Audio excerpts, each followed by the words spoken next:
নমস্কার। আপনারা কি জানেন ভগবান শ্রীকৃষ্ণের মাথায় ময়ূরের পালক কেন থাকে? আসি তাহলে আপনি রামায়ণের দিকে। এটি একটি রামায়ণের ছোট্ট কাহিনী থেকে সংগৃহীত। ভগবান শ্রী রামচন্দ্র যখন বনবাসে ছিলেন, মা সীতার তো প্রচণ্ড জল তৃষ্ণা পায় এবং রামচন্দ্র জল অনেক খোঁজাখুঁজির পর কোথাও না পেয়ে বন দেবতার কাছে প্রার্থনা করে, হে বন দেবতা, যদি কোথাও জল থেকে থাকে তাহলে তুমি আমাকে পথ দেখাও। ঠিক সেই সময় একটি ময়ূর উড়ে এসে প্রভু শ্রীরামকে বলল, হে প্রভু, জল কোথায় আছে আমি পথ দেখাবো, আমি উড়ে উড়ে যাব এবং রাস্তায় একটি করে পালক ফেলতে ফেলতে যাব, আপনি আমার পেছন পেছন আসবেন।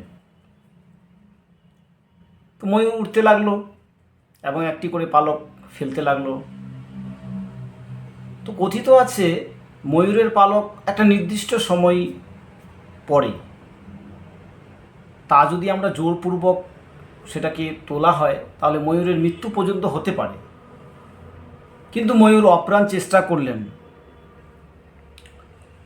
শেষ পর্যন্ত ময়ূর মৃত্যুর কোলে ঢলে পড়লেন এবং প্রাণ ত্যাগ করলেন। ভগবান শ্রী রামচন্দ্র যখন দেখলেন যে ময়ূর আমার জন্য প্রাণ ত্যাগ করলো, তো ময়ূরকে বলল